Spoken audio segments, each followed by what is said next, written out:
السلام علیکم ورحمۃ اللہ وبرکاتہ. پروگرام وارفانہ لکا ذکر کے ساتھ آپ کی میزبان سلما خان ایک مرتبہ پھر آپ کا خیر مقدم کرتی ہے. ناظرین کرام، پیر صاحب کے حوالے سے مزید اگر ہم بات کریں تو وہ اردو، عربی، فارسی، پنجابی اور سرائیکی کے قادر الکلام شاعر تھے. اسی مناسبت سے انہیں شاعر ہفت زباں کا لقب بھی دیا گیا اور علم و ادب میں امتیازی حیثیت کی وجہ سے نصیر ملت کے لقب سے بھی ان کو پکارا گیا. سبحان اللہ. اور پیر صاحب ایسے گھرانے سے تعلق رکھتے تھے جو نسل در نسل اصلاح امت کے کار خیر کا امین تھا. باپ صاحب نسب بزرگ تھے، دادا مرکز محبت اور عقیدت تھے، اور پردادا تو ایسے نادر بزرگ تھے کہ جن کا فیض مسلسل ایک جہاں کو گرویدہ بنا چکا تھا اور عقیدت مندوں کی قطاریں بچپن ہی سے حالہ بنائے ہوئے تھیں. وہ پیر تھے، صاحبزادے تھے، مرکز التفات تھے اور محور عقیدت. وہ چاہتے تو باپ دادا کی کمائی پر تکبر کیے رہتے اور پھر بھی ہجوم عاشقاں کم نہ ہوتا کہ عقیدت کا خروش صدیوں تک قائم رہتا ہے. پیر صاحب کو یہ احساس تھا کہ ان کے آباء و اجداد عظیم المرتبہ تھے. وہ نسل پر فخر کے سہارے ہی زندگی گزار سکتے تھے، مگر ان کا مزاج خود انحصاری کا قائل تھا اور وہ تاریخ کے سہارے زندہ نہیں رہنا چاہتے تھے بلکہ خود تاریخ رقم کرنا چاہتے تھے. اور انہوں نے ایسا ہی کیا. اور اتنا طویل موضوع ہے پیر سید نصیر الدین نصیر گیلانی رحمۃ اللہ تعالی علیہ کہ جس پر جتنی بات کی جائے اتنا کم ہے. بے شک. فائزہ آپ کی جانب بڑھتے ہیں اور آپ سے سنتے ہیں خوبصورت کلام پیر سید نصیر الدین گیلانی رحمۃ اللہ تعالی علیہ کا. میری زندگی کا تجھ سے یہ نظام چل رہا ہے، میری زندگی کا تجھ سے یہ نظام چل رہا ہے، تیرا آستہ سلامت میرا کام چل رہا ہے، تیرا آستہ سلامت میرا کام چل رہا ہے. نہیں عرش و فرش پر ہی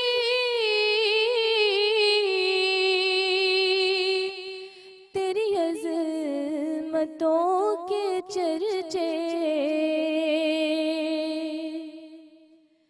نہیں عرش و فرش پر ہی تیری عظمتوں کے چرچے، تہ خاک بھی لحد میں تیرا نام چل رہا ہے، تہ خاک بھی لحد میں تیرا نام چل رہا ہے،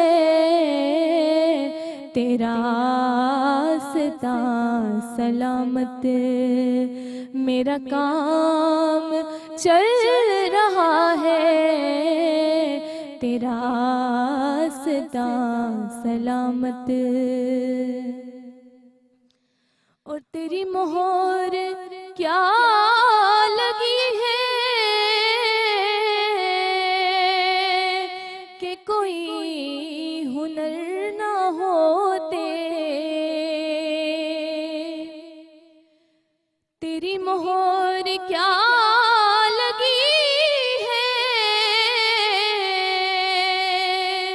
کہ کوئی ہنر نہ ہوتے،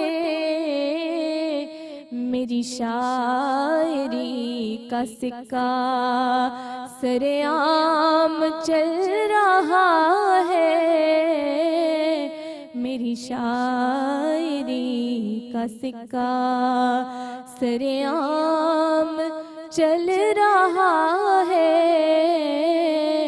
تیرا آستہ سلامت اور کڑی دھوپ کے سفر میں نہیں کچھ نصیر کو غم، کڑی دھوپ کے سفر میں نہیں کچھ نصیر کو غم، کہ تیرے سایہ کرم میں یہ غلام چل رہا ہے، تیرے سایہ کرم میں یہ غلام چل رہا ہے، میری زندگی کا تجھ سے یہ نظام چل رہا ہے، تیرا راستہ سلامت میرا کام چل رہا ہے۔ سبحان اللہ، تیرا آستاں سلامت میرا کام چل رہا ہے۔ بہت خوبصورت انداز میں آپ نے اتنا پیارا کلام پیر صاحب کا پیش کیا، اور اللہ کریم سے اپنی بارگاہ میں قبول و مقبول فرمائے۔ ناظرین کرام، پیر صاحب کی عبادت اور ریاضت کا یہ عالم تھا کہ روز کی شب بیداری ان کا معمول تھا، اور اکثر عشاء کے بعد سے نماز فجر کی ادائیگی تک ذکر و فکر ان کی روحانی غذا تھی۔ سبحان اللہ۔ فن قرات پر گفتگو فرماتے تو یوں محسوس ہوتا کہ انہوں نے اپنی عمر کا طویل حصہ قرات کی تدریس اور تعلیم میں وقف کیا ہے، اور جب تلاوت فرماتے تو لہجات اور طویل سانس کے سبب ایک مشاق مقرری معلوم ہوتے تھے۔ سبحان اللہ۔ مصری لہجے میں اس خوبصورتی سے مستحکم ادائیگی فرماتے تو مصری نیاد ہونے کا کامل گمان ہونے لگتا۔ سبحان اللہ۔ یعنی ایک شخص جو نعت لکھتا بھی ہے، جو خطیب بھی ہے، جو قرات بھی اتنی خوبصورتی کے ساتھ کرتا ہے، اور جو نعت شریف بھی پڑھتا ہر ہے، فن مولا، سبحان اللہ۔ اتنے سارے کمالات کا مرقع تھے پیر صاحب۔ اور یقیناً جب ان کے کلام پڑھے جاتے ہیں تو وہ جو روحانیت ہے وہ اپنی روح میں بھی اترتی ہوئی محسوس ہوتی ہے۔ بالکل لکھنے والا تو لکھ کر چلا گیا، لیکن پڑھنے والے بھی اسے پڑھ کر عمل ہو محسوس گئے۔ ہوتے ہیں۔ تو ناظمہ، اب آپ سے ایک کلام سنتے ہیں، تو کون سا کلام پیش کرنا لا مدینے کی تجلی لا سے مدینے کی تجلی سے، مشہور زمانہ کلام، ایسا خوبصورت کلام، بلکہ تمام ہی کلام ایسے نادر اور نایاب ہیں کہ ان کو بار بار سننے کو دل کرتا ہے۔ اچھا سلمہ، اس سے پہلے کہ یہ کلام پیش کریں، پیر صاحب کی شاعری کی ایک خصوصیت یہ بھی ہے کہ ہر کلام میں آپ کو 2-3 اشعار ایسے ملیں گے جس میں کوئی پیغام ہوگا تعریف کے علاوہ، کیونکہ نعت تو اپنے اندر نعت کا جو ہے وہ آپ صلی اللہ علیہ وسلم کی تعریف ہے، لیکن اس کے علاوہ ایک پیغام جو دور حاضر کے جتنے بھی سوالات ہمارے ذہنوں میں گونجتے ہیں دین کے حوالے سے، اور جن پر کہ ہمیں زیادہ تر کانفلکٹ دیکھنے کو ملتا ہے، اس کے حوالے سے جواب ہر کلام میں کوئی 2-3 اشعار ضرور، جیسا ابھی کلام میں نے پڑھا تو اس کا ایک شعر یہ بھی ہے کہ تیرا امتی اس بات کی تمیز کر لے کہ وہ حلال کھا رہا ہے کہ حرام چل رہا ہے۔ تو ہر اس میں کلام میں، اور فائزہ اس کے علاوہ جو میں نے ایک چیز محسوس کی ہے، ان کو اہل بیت سے بہت زیادہ محبت اور عقیدت تھی، اور ان کے اکثر کلاموں میں ہم دیکھتے ہیں کہ 2 یا 3 اشعار جو ہیں وہ اہل بیت کی شان میں محبت اور عقیدت میں بھی انہوں نے پیش کیے ہیں۔ ناظمہ، آپ کلام پیش کیجئے تو پھر اس کے بعد ایک میں ہی نہیں ان پر قربان زمانہ ہے، پھر وہ پیش کروں گی میں آپ ضرور۔ لا مدینے کی تجلی سے لگائے ہوئے ہیں، لا مدینے کی لا مدینے کی تجلی سے لگائے ہوئے ہیں، دل کو ہم مت لائے انوار بنائے ہوئے ہیں، دل کو ہم مت لائے انوار بنائے ہوئے ہیں، اور کشتیاں اپنی اپنی کشتیاں اپنی کنارے سے لگائے ہوئے ہیں، کیا وہ ڈوبے جو محمد کے ترائے ہوئے ہیں، کیا وہ ڈوبے جو محمد کے ترائے ہوئے ہیں، لو مدینے کی تجلی سے لگائے ہوئے ہیں۔ اور ایک جھلک آج دکھا، ایک جھلک آج دکھا گنبد خضرا کے مکین،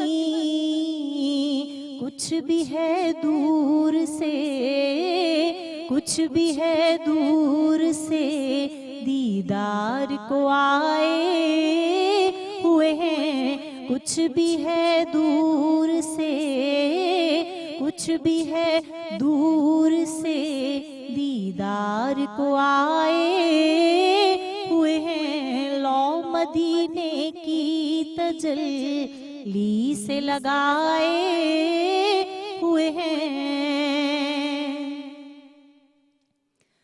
قبر کی نیند سے،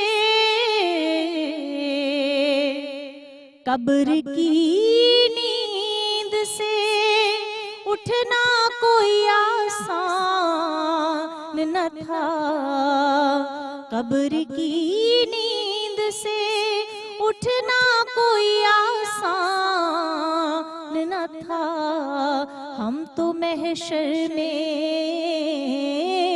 ہم تو محشر میں انہیں دیکھنے آئے ہوئے ہیں، ہم تو محشر میں انہیں دیکھنے آئے ہوئے ہیں، لو مدینے کی تجلی سے لگائے ہوئے ہیں۔ کیوں نہ پلڑا، کیوں نہ پلڑا تیرے اعمال کا بھاری ہو نصیب، کہ کیوں نہ پلڑا تیرے اعمال کا بھاری ہو نصیب، اب تو میزان پہ، اب تو میزان پہ سرکار بھی آئے ہوئے ہیں، اب تو میزان پہ سرکار بھی آئے ہوئے ہیں، دل کو ہم مت لائے انوار بنائے ہوئے ہیں، لو مدینے کی تجلی سے لگائے ہوئے ہیں۔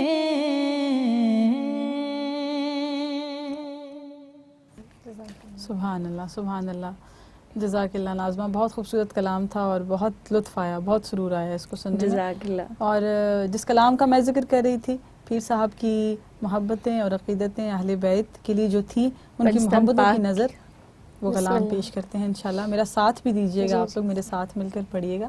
ایک میں ہی نہیں ان پر قربان زمانہ ہے، ایک میں ہی نہیں ان پر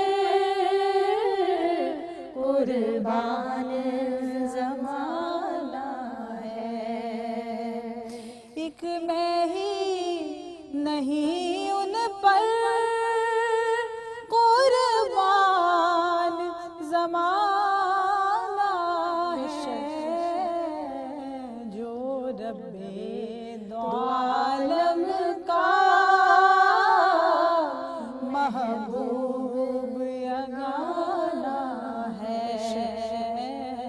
جو رب دو عالم کا محبوب یگانہ ہے۔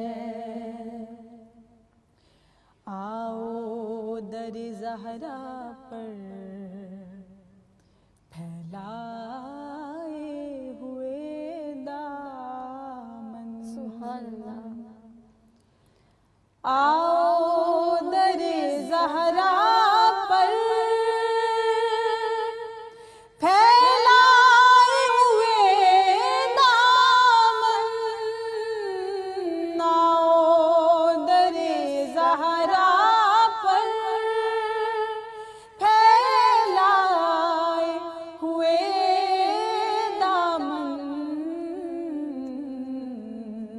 ہے نسل کریموں کی لجپال گھرانہ ہے نسل کریموں کی لجپال گھرانہ ہے. ایک میں ہی نہیں ان پر قربان زمانہ ہے. ہم کیوں نہ کہیں ان سے روداد علم اپنی. ہم کیوں نہ کہیں ان سے روداد علم اپنی. ہم کیوں نہ کہیں ان سے روداد علم اپنی. جب ان کا کہا خود بھی اللہ نے مانا ہے. جب ان کا کہا خود بھی اللہ نے مانا ہے. ایک میں ہی نہیں ان پر قربان زمانہ ہے. جو رب دو عالم کا محبوب یگانہ ہے. سبحان اللہ سبحان اللہ سبحان اللہ. کیا خوبصورت کلام ہے اور کتنی گہرائی ہے. بہت خوبصورت ہے اس کلام کے اندر. پروگرام کیونکہ اختتامی مراحل کی جانب گامزن ہے اس وقت، تو میں چاہتی ہوں کہ آخر میں آپ سے میں اتنا پوچھ لوں کہ نعت خوانی، کیونکہ آپ نعت خوانی کے ساتھ منسلک ہیں، اس حوالے سے آپ کام کر رہی ہیں، مستقبل میں آپ کیا چاہتی ہیں؟ اپنے آپ کو نعت کے حوالے سے کس مقام پر دیکھنا چاہتی ہیں؟ کیا پلانز ہیں آپ کے؟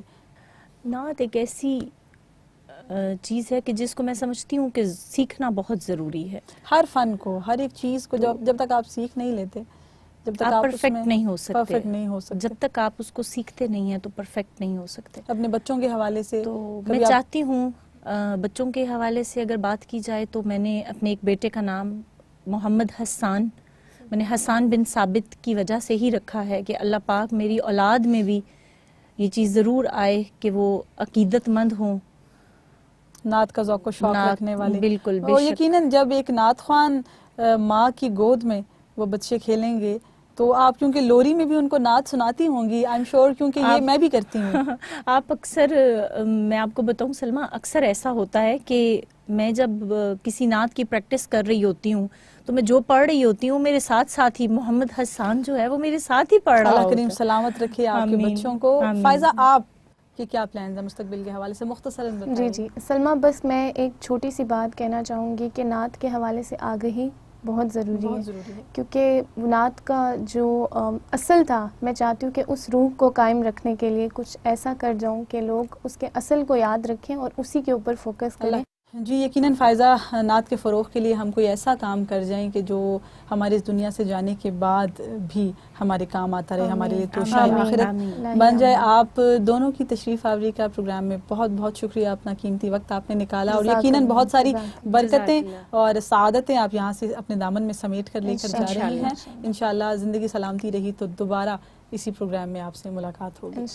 ناظرین کرام, پروگرام وارفان اعلیٰ کا ذکر کا آپ نے ملاحظہ فرمایا, اور یقیناً آپ کو روحانی اور قلبی سکون ملا ہوگا, اور پیر سید نصیر الدین نصیر گیلانی رحمۃ اللہ تعالیٰ علیہ کے حوالے سے آپ کی معلومات میں اضافہ ہوا ہوگا. ہمارے پروگرام کے متعلق اپنی قیمتی آراء سے ہمیں نوازنے کے لیے آپ کی ٹیلی ویژن اسکرین پر ہمارا ای میل ایڈریس آ رہا ہے. اس ایڈریس پر آپ ہمیں اپنے فیڈ بیک سے نواز سکتے ہیں, اور اس پروگرام میں اگر ہم سے کوئی غلطی کوتاہی ہو گئی ہو تو اللہ کریم کے حضور درخواست ہے کہ وہ ہماری خطاؤں کو معاف فرمائے اور ہماری اس کاوش کو اپنی بارگاہ میں قبول و مقبول فرمائے. انشاءاللہ وارفان اعلیٰ کا ذکر کی اگلی نشست کے ساتھ آپ کی خدمت میں آپ کی میزبان سلمیٰ خان دوبارہ حاضر ہوگی. جب تک کے لیے اللہ حافظ. السلام علیکم ورحمۃ اللہ وبرکاتہ. میں ہوں قطرہ تو سمندر, میری دنیا تیرے اندر, سگداتا میرا ناتا, نہ ولی ہوں نہ قلندر. تیرے سائے میں کھڑے ہیں, تیرے قدموں میں پڑے ہیں, میرے جیسے تو بڑے ہیں, کوئی تجھ سا نہیں بے شک. وَرَفَعْنَا لَكَ ذِكْرَكَ وَرَفَعْنَا لَكَ ذِكْرَكَ.